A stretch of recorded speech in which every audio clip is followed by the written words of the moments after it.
എല്ലാ കൂട്ടുകാർക്കും നല്ലൊരു ദിവസം ആശംസിച്ചാണ് മാമ്പഴത്തിന്റെ പുതിയ വീഡിയോയിലേക്ക് സ്വാഗതം. നമുക്ക് നേരെ ഉണ്ണിമോടെ അയ്യപ്പസ്വാമിയുടെ ഇന്നത്തെ നല്ലൊരു വിശേഷം കണ്ടാലോ. അങ്ങനെ ഗിരിദേവനോട് ഉണ്ണിമോള് ചോദിക്കുക, അല്ല ഗിരിദേവ, ഞാനൊരു സംശയം ചോദിച്ചോട്ടെ. ഇത്രയും കാലം ജയന്തൻ ചേട്ടൻ അച്ഛൻ ജീവിച്ചിരിക്കുന്നുണ്ടായിരുന്നു, എന്നിട്ട് എന്തുകൊണ്ടാ ജയന്തൻ ചേട്ടൻ്റെ അച്ഛന് ജയന്തൻ ചേട്ടൻ്റെ അമ്മേനും ജയന്തൻ ചേട്ടനെ കാണാനായിട്ട് വരാതിരുന്നേന്ന് ചോദിക്കുക. ഇത് കേട്ടപ്പോ ഗിരിദേവൻ ഒന്ന് ചിരിച്ചു. പറ ഗിരിദേവ, എന്തുകൊണ്ടാ? എല്ലാ കാര്യങ്ങളും അറിയാവുന്ന ഗിരിദേവനല്ലേ. ഗിരിദേവൻ പറഞ്ഞു, ഉണ്ണിമോള് വാന്നും പറഞ്ഞുകൊണ്ട് അകത്തേക്ക് കൂട്ടിക്കൊണ്ട് പോവാണ്. പിന്നീട് ജയന്തനും കാളിദാസന് ഭാര്യ ഭവാനിയമ്മയൊക്കെ ഇരിക്കുന്ന അങ്ങോട്ട് കൊണ്ടുപോയില്ലാണ്. അപ്പൊ അവിടുത്തെ ആ ജനലിന്റെ അവിടെ, ആ പുറത്തെ ജനലിന്റെ അവിടെ പോയി നിൽക്കുവാണ്. പിന്നീട് ഉണ്ണിമോളോട് പറഞ്ഞു, അതെ അകത്തേക്ക് നോക്കാൻ പറയണം. അകത്തെന്താ ജയന്തൻ ചേട്ടൻ ഇതുവരെയായിട്ട് കണ്ണ് തുറന്നിട്ടില്ല, ഇത് കാണിക്കാൻ വേണ്ടിയിട്ടാണ് എന്നെ കൂട്ടിക്കൊണ്ട് വന്നതെന്ന് ചോദിക്കുക. അല്ല, ഇപ്പൊ തന്നെ ഇതിനുള്ള മറുപടി ഉണ്ണിമോൾക്ക് കിട്ടുമെന്ന് പറയാണ്. ഈ സമയത്ത് കാളിദാസൻ താൻ ഇത്രയും കാലം ഭവാനിയമ്മേനെ ജയന്തനെ അന്വേഷിച്ച് വരാത്തതിന്റെ കാരണങ്ങളൊക്കെ പറയുമായിരുന്നു ഭവാനിയമ്മയോട്. പിന്നീട് ഒരു കഥ തന്നെയാണ് കാളിദാസൻ പറയണേ. കൈ വയ്യാതെ വന്നു കഴിഞ്ഞപ്പോഴത്തേനും കൈ ഇങ്ങനെ ഒടിഞ്ഞു പോയല്ലോ, പിന്നെ ഒന്നിനും കൊള്ളത്തില്ല. അപ്പൊ എന്ത് ചെയ്യണമെന്ന് അറിയത്തില്ലാതെ എങ്ങോട്ടെന്നില്ല അലഞ്ഞു നടക്കുമായിരുന്നു. അങ്ങനെ അലഞ്ഞു നടന്ന് അവസാനം കിഴക്കേ വാതിലിന് അങ്ങോട്ട് വരുവാണ്. അങ്ങോട്ട് വന്ന് അകത്തേക്ക് പോകാൻ നേരത്ത് അവിടെ ഇരുന്ന പൂജാരി വന്നിട്ട് ചോദിച്ചു, നിങ്ങൾ എങ്ങോട്ടാ? അല്ല, ഞാൻ അകത്തേക്ക് പോകാനായിട്ട്. അവിടെ എഴുതി വെച്ചിരിക്കുന്ന കണ്ടില്ലേ, എന്താ കിഴക്കേ വാതിൽന്ന്. അപ്പൊ നിനക്ക് ഇതിനെക്കുറിച്ചുള്ള പ്രത്യേകതകളൊന്നും അറിയില്ല. ഞാൻ എങ്ങോട്ടെന്നില്ലാതെ ഇറങ്ങി നടന്ന, അതുകൊണ്ട് ഞാൻ ഇങ്ങോട്ട് വന്നു. നേരെ ഒരു വഴി കണ്ടു, അങ്ങനെ ഇങ്ങോട്ട് പോന്നാന്ന് പറയാം. അതെ, ഇവിടെ ഒരു പ്രത്യേകതയുണ്ട്. അകത്തേക്ക് പോകണമെങ്കിൽ ഇവിടെ വിളക്ക് കൊളുത്തിയിട്ട് പോകണമെന്ന് പറയാം. ആണോ? അതെനിക്ക് അറിയില്ലായിരുന്നു. ശരി, ഞാൻ വിളക്ക് കൊളുത്തിക്കോളാന്ന് പറയണം. അങ്ങനെ വിളക്ക് കൊളുത്തിക്കാനായിട്ട് തിരി കത്തിച്ചു കൊടുത്തു. അപ്പൊ നോക്കുമ്പോ 2 വിളക്ക്. അല്ല, ഇതിലേത് വിളക്കാ കൊളുത്തേണ്ടതെന്ന് ചോദിക്കുക. അതെ, പുറത്തേക്ക് പോകാൻ ആഗ്രഹം ഉണ്ടെങ്കിൽ 2 വിളക്കും കൊളുത്തണം. അല്ലെങ്കിൽ ഇനി അവിടെ തന്നെ സ്ഥിരതാമസം ആക്കാനാണെങ്കിൽ 1 വിളക്ക് കൊളുത്തണം. പിന്നെ 1 വിളക്കും കൊളുത്താതെ പോയിട്ടുണ്ടെങ്കിൽ പിന്നെ ഒരിക്കലും നിനക്കൊരു ജീവിതം ഉണ്ടാവില്ലെന്ന് പറയാണ്. ഇത് കേട്ടതും ഒരു നിമിഷം കാളിദാസനൊന്ന് ചിന്തിച്ചു. പിന്നീട് പറഞ്ഞു, എനിക്ക് പുറത്തേക്ക് പോകണമെന്നില്ല, എനിക്ക് അതുകൊണ്ട് 1 വിളക്ക് കൊളുത്തിയാൽ മതി. കാരണം എന്താണെന്നറിയാവോ, എൻ്റെ ഈ വലത് കൈ കണ്ടില്ലേ, ഇപ്പൊ ഈ വിളക്ക് കൊളുത്താൻ പോലും പറ്റില്ല. തിരി വാങ്ങിച്ചു കൊളുത്താൻ എൻ്റെ വലത് കൈക്ക് ശേഷിയില്ലാത്തൊരവസ്ഥയാ. ഈ അവസ്ഥയില് എനിക്ക് പുറത്തേക്ക് പോയിട്ട് എന്ത് ചെയ്യാനാ? എൻ്റെ ഭാര്യേനെ എനിക്ക് കണ്ടുപിടിക്കണം എന്ന് ആഗ്രഹം ഉണ്ടായിരുന്നു. പക്ഷെ അവളെ കണ്ടുപിടിച്ച് കഴിഞ്ഞിട്ടുണ്ടെങ്കിൽ എൻ്റെ ഈ വയ്യാത്ത കൈ കണ്ടു കഴിയുമ്പം അവൾക്ക് എന്ത് തോന്നും? എന്നോടൊരു സഹതാപമായിരിക്കും എല്ലാവർക്കും ഉണ്ടാകുന്നത്. എനിക്ക് എൻ്റെ പെണ്ണിനെ വേണം.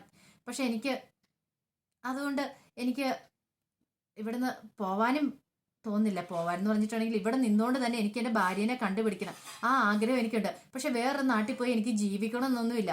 അതുകൊണ്ട് ഞാൻ 1 വിളക്കോ കൊളുത്തുന്നുള്ളൂ എന്നും പറഞ്ഞ് കാളിദാസൻ എന്ത് ചെയ്യാണ്, 1 വിളക്ക് മാത്രം കൊളുത്തിയിട്ട് അകത്തേക്ക് പോവുക ചെയ്തേ. പിന്നീട് ഭാനുമതിയമ്മയോട് പറഞ്ഞു, അന്ന് മുതൽ ഞാൻ ഇവിടെ സ്ഥിരതാമസം ആക്കാൻ തുടങ്ങി.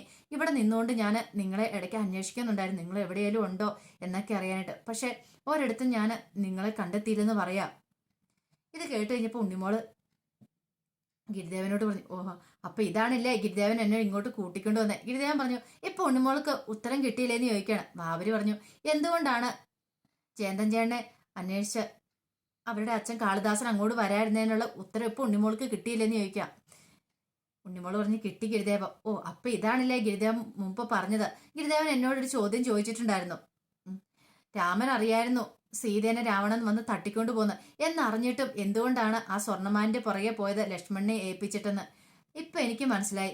ഒരു പക്ഷേങ്കില് ജയന്തൻ ചേട്ടന്റെ അച്ഛൻ ഇവിടെ ഉണ്ടെന്ന് അറിയായിരിക്കും. അതുകൊണ്ട് ജയന്തൻ ചേട്ടൻ ഇങ്ങോട്ട് എത്തിക്കാൻ വേണ്ടിയിട്ടായിരിക്കും എൻ്റെ കയ്യിൽ നിന്ന് ആ സ്വർണ്ണം അടിച്ചു മാറ്റിക്കൊണ്ട് ഇങ്ങോട്ട് ജയന്തൻ ചേട്ടൻ പോകുന്നില്ലേ, ജയന്തൻ ചേട്ടന്റെ അമ്മ ഇങ്ങോട്ട് വന്നത്.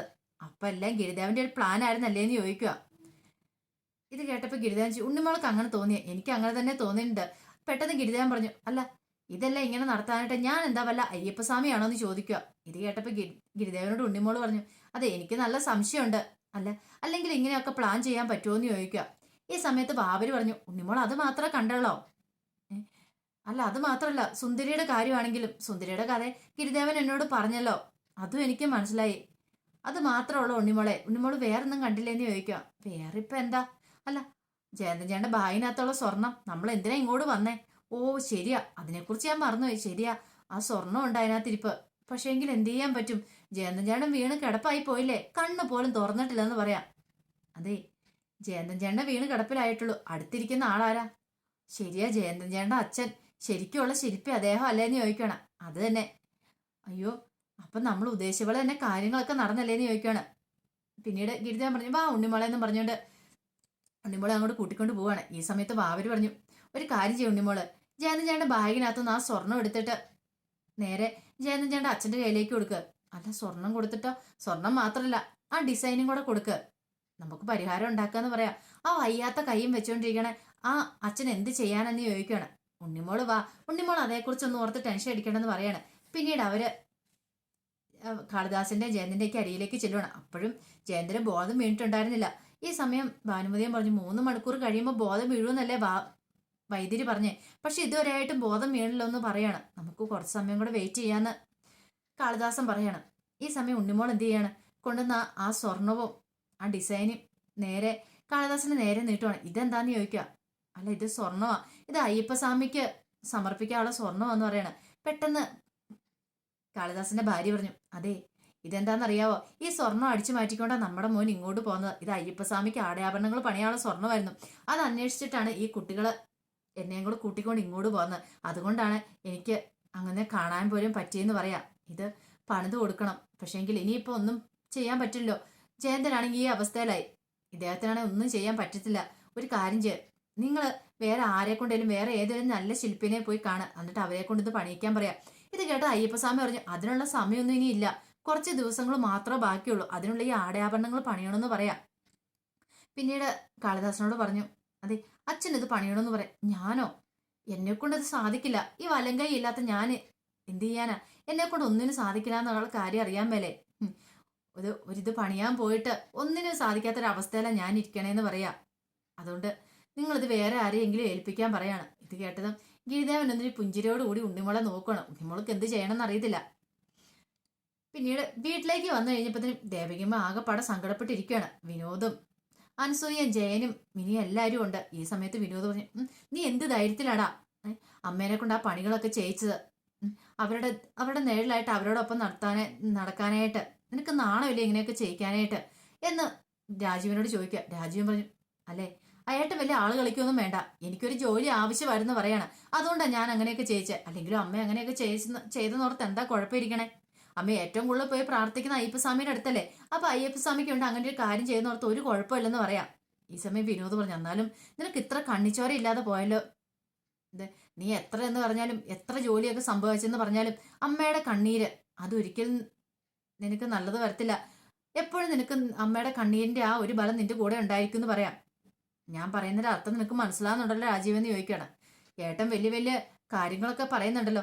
ഏട്ടൻ ഇപ്പൊ പറയുന്നുണ്ട് അമ്മയുടെ കണ്ണീരിനെ കുറിച്ച്. അമ്മയുടെ മനസ്സ് നൊന്നിട്ടുണ്ടെങ്കിൽ എനിക്ക് ഒരിക്കലും ഗതി പിടിക്കില്ലെന്ന്. അല്ല, ചേട്ടൻ ഒരു കാര്യം ഒന്ന് വിചാരിക്കണം. ഞാന് ദിനം പ്രതി ക്ഷേത്രത്തിൽ പോയി പ്രാർത്ഥിച്ചിട്ട് ഈ പറയുന്ന അയ്യപ്പസ്വാമിയോ അല്ലെങ്കിൽ ഏതെങ്കിലും ദൈവങ്ങള് എന്റെ കഷ്ടപ്പാടുകളൊക്കെ മനസ്സിലാക്കിയോ എനിക്കൊരു നല്ല കാലം കൊണ്ടുവന്നോ. അഖിലുമോന് സ്കൂളിൽ പോകണം, അടയ്ക്കാൻ ഫീസില്ല. അതുപോലെ തന്നെ വീട്ടിലേക്കുള്ള ആഹാര സാധനങ്ങൾ മേടിക്കാനേ പണമില്ല. എല്ലാവരോടും ഓരോ ദിവസം വായ്പ മേടിച്ച ഈ കാര്യങ്ങളൊക്കെ നടത്തിക്കൊണ്ട് വന്നേ. ഈ പറയുന്ന അയ്യപ്പസ്വാമി എന്നെ സഹായിക്കാൻ വന്നിട്ടില്ല. ഒരു ചാക്ക് അരിയായിട്ട് ഒരു ദൈവങ്ങളും എന്റെ മുന്നിലേക്ക് വന്നിട്ടില്ല. ഈ പറയുന്ന ഏട്ടൻ പോലും അന്നെങ്കിൽ ഇന്ന് പിടിച്ചോന്ന് പറഞ്ഞ് കുറച്ച് രൂപ എന്റെ കൊണ്ട് തന്നിട്ടില്ല. എന്റെ മകന്റെ അതോടൊപ്പം തന്നെ എന്റെ ഭാര്യയുടെ ജീവിതം എങ്ങനെ മുന്നോട്ട് പോകുന്ന ചേട്ടൻ ഒരിക്കൽ പോലും തിരിഞ്ഞു നോക്കിയിട്ട് പോലും ഇല്ല. അങ്ങനെ ഒരാളാണോ എന്നോട് ഈ കാര്യങ്ങളൊക്കെ പറയാൻ വരുന്നത്? ഇപ്പൊ എന്റെ ദൈവം ശരിക്കും പറഞ്ഞാൽ കാർത്തികമേനോൻ തന്നെയാ. അയാൾ കാരണം എനിക്കൊരു ജോലി കിട്ടാൻ പോകുന്നത്, എന്റെ കഷ്ടപ്പാടുകളൊക്കെ മാറാൻ പോകുന്നത്. അപ്പൊ അദ്ദേഹത്തിന് വേണ്ടിയിട്ട് ഞാൻ എന്തും ചെയ്യൂന്ന് പറയാം. ഈ സമയം വിനോദ് പറഞ്ഞു, എന്നാലും ഇത് കുറെ കഷ്ടമാ രാജീവൻ എന്ന് പറയണം. ഒരു കഷ്ടമില്ലെന്ന് പറയാണ്. ജയൻ പറഞ്ഞു, അല്ലെങ്കിലും എന്താ തെറ്റിരിക്കുന്നേ? രാജീവൻ പറഞ്ഞാല് നീയോ ഞാൻ ആരെങ്കിലും എന്തെങ്കിലും കൊണ്ടേ കൊടുക്കുന്നുണ്ടോ? പിന്നെ അയ്യപ്പസ്വാമിക്ക് വേണ്ടി അങ്ങനെ ചെയ്തെന്നോർത്ത ഒന്നും ഇവിടെ സംഭവിക്കാൻ പോകുന്നില്ലെന്ന് പറയാണ്. അങ്ങോട്ടും ഇങ്ങോട്ടും മക്കള് തർക്കിക്കുന്ന കണ്ടപ്പോ പെട്ടെന്ന് ദേവികൻ പറഞ്ഞു, ഒന്ന് നിർത്തുന്നുണ്ടോ? ഇത് ഈ തർക്കം ഇനി ഒരു ആണ്ട് പോയാലും നീണ്ടു നിൽക്കത്തുള്ളൂ. പിന്നീട് വിനോദനായിട്ട് പറഞ്ഞു, അല്ല, നിനക്ക് ഇതൊക്കെ പറയാനായിട്ട് എന്താ അർഹതയുള്ളത്?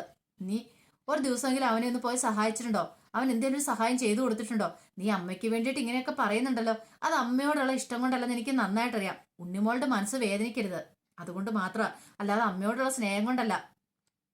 നിനക്ക് അമ്മയോടുള്ള സ്നേഹമല്ല ഇവിടെ പ്രധാനം, ഉണ്ണിമോളുള്ള സ്നേഹമാണ്. നീ ഒരു ശരിക്കും നല്ലൊരു അച്ഛനാ, മകളെ സ്നേഹിക്കുന്ന ഒരു അച്ഛനാ. ഇതിൽ നിന്ന് എനിക്ക് അതാ മനസ്സിലാകുന്നേ. പിന്നെ രാജീവിനെ ഉപദേശിക്കുന്ന നേരെയാക്കാനായിട്ട് നിനക്ക് യാതൊരു അർഹതയില്ല. അങ്ങനെ ഉപദേശിക്കണമെങ്കിൽ നീ അവന് വേണ്ട കാര്യങ്ങളൊക്കെ ചെയ്തു കൊടുക്കണം, അനിയനെ സഹായിക്കണം, നീ ഒരു നല്ലൊരു ഏട്ടനാവണം. ഇതൊന്നും ചെയ്യാതെ ഉപദേശിച്ചുകൊണ്ട് മാത്രം കാര്യമായില്ലെന്നും പറഞ്ഞുകൊണ്ട് ദേവികമ്മ അങ്ങോട്ട് കയറി പോവാണ്. ഈ സമയം ജയം വന്നിട്ട് പറഞ്ഞു, കേട്ടില്ലേ, അമ്മയുടെ വായന്ന് തന്നെ നല്ലത് കിട്ടിയില്ലേന്ന് ചോദിക്കുകയാണ്. ഈ സമയം അനസൂയ ചോദിച്ചു, ഓഹോ, അപ്പൊ എല്ലാരും കൂടെ എന്റെ ഏട്ടനെ കുറ്റപ്പെടുത്തുമല്ലേന്ന് ചോദിക്കുകയാണ്. കുറ്റപ്പെടുത്തിയതല്ല, ഉള്ള കാര്യം പറഞ്ഞാന്ന് പറയാണ്. ഈ സമയം ദേഷ്യപ്പെട്ട് വിനോദ അകത്തേക്ക് അങ്ങോട്ട് കയറി പോവാണ്. പിന്നീട് ജയന്തൻ കണ്ണു തുറക്കാത്തതുകൊണ്ട് ആകപ്പാടെ സങ്കടപ്പെട്ടിരിക്കുവാണ്. ഭവാനിയമ്മയും കാളിദാസനും.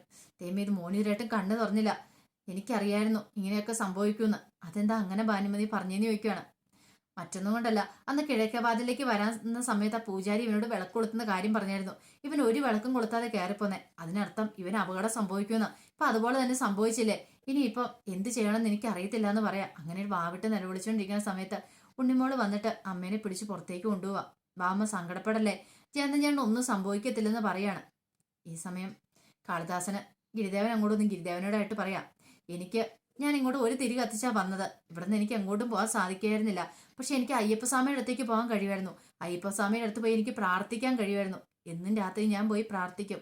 ഒരു പുഷ്പം വെച്ചിട്ട് ഞാൻ പ്രാർത്ഥിച്ചിട്ട് പറയുന്ന ഒരേ ഒരു കാര്യം, എൻ്റെ മകൻ കണ്ണനെ ഏറ്റവും ഉന്നതിയിൽ എത്തിക്കണം. എനിക്ക് നഷ്ടപ്പെട്ടതെല്ലാം അവന് വീണ്ടെടുക്കാനായിട്ട് സാധിക്കണം. അത് മാത്രമായിരുന്നു ആഗ്രഹം. അങ്ങനെ എന്നും ഞാൻ പോയി പ്രാർത്ഥിക്കുമായിരുന്നു പറയാണ്. ഇത് കേട്ടതും ഗിരിദേവന്റെ മുഖത്തിൽ ചെറിയ പുഞ്ചിരിയൊക്കെ വരുവാണ്. അപ്പൊ അതിന്റെ വിശേഷങ്ങളൊക്കെ എന്ന് നമ്മൾ കണ്ടത്. ഇതിന്റെ ബാക്കി വിശേഷങ്ങളുമായിട്ട് വൈകുന്നേരത്തെ പ്രൊമോയി വരാട്ടോ. ആദ്യമായിട്ട് കാണുന്നവരാണെങ്കിൽ ചാനൽ ഇഷ്ടപ്പെട്ട ഒന്ന് സബ്സ്ക്രൈബ് ചെയ്യാൻ മറക്കരുതേ. അതോടൊപ്പം തന്നെ കണ്ടുകൊണ്ടിരിക്കുന്ന എല്ലാവരുടെ സപ്പോർട്ടിലേക്കും തുടർന്നും പ്രതീക്ഷിച്ചുകൊണ്ട് എല്ലാവർക്കും ഒരിക്കൽ കൂടി നല്ലൊരു ദിവസം ആശംസിച്ചുകൊണ്ട് നിർത്തുന്നു. നന്ദി.